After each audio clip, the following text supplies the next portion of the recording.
Dark, ominous music fades in over a black screen. The title appears in bold, blood-red letters.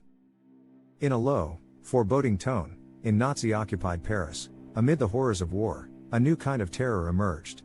This is the true story of Dr. Marcel Petiot, a man whose promises of salvation concealed a chilling darkness. Scene 1, a shadowed figure walking down a foggy Parisian street, the dim glow of street lamps casting long, eerie shadows. Marcel André Henri Félix Petiot was born in 1897 in Auxerre, France. From an early age, his life was marked by troubling behavior. Expelled from school for misconduct, he exhibited a fascination with death and violence that foreshadowed his future. Scene 2, a chaotic World War I battlefield with soldiers scrambling and Petiot, a young medic, crouched over a wounded man. Petiot's descent into madness deepened during World War I. Serving as a medic, he witnessed unspeakable horrors. Diagnosed with mental illness, he was discharged, but the scars of war would shape his path.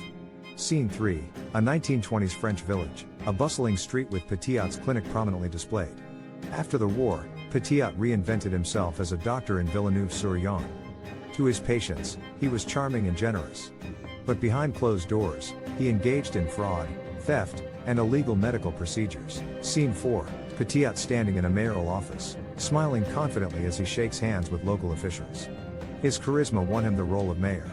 But his tenure was short-lived, marred by corruption and scandal. Petiot's thirst for power and control was insatiable. Scene 5, a dimly lit room with Petiot, now older, speaking persuasively to a desperate family holding suitcases. As Nazi forces occupied Paris, Petiot's malevolence took a new form. He posed as a hero, offering Jews and resistance fighters an escape to freedom. For a steep fee, he promised safe passage to South America. But this promise was a deadly trap. Scene 6, a dark basement with Petiot looming over a victim, syringe in hand, and a shadowed furnace in the background. Instead of salvation, Petiot lured his victims to their deaths. In his Parisian home, he injected them with poison under the guise of vaccinations. Their bodies were disposed of in a hidden basement furnace.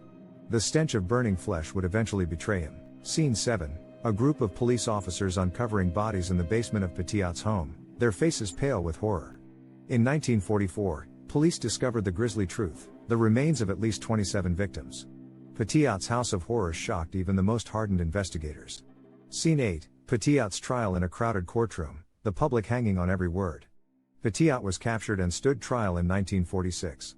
Arrogant and unrepentant, he claimed his victims were Nazi collaborators. But the evidence painted a different picture, one of greed, deceit, and unimaginable cruelty.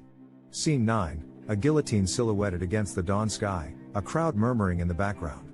On May 25, 1946, Marcel Petiot met his end at the guillotine. His death marked the end of a dark chapter, but the shadow he cast over history remains. Closing scene, a montage of Petiot's clinic, courtroom sketches, and the Parisian streets he once prowled. The screen fades to black with the text, "Evil often wears a familiar face." In a chilling tone, the story of Dr. Marcel Petiot is a grim reminder that the greatest monsters often hide in plain sight. The text appears on screen. Thank you for watching. Don't forget to like, subscribe, and hit the bell icon for more true crime stories that haunt history.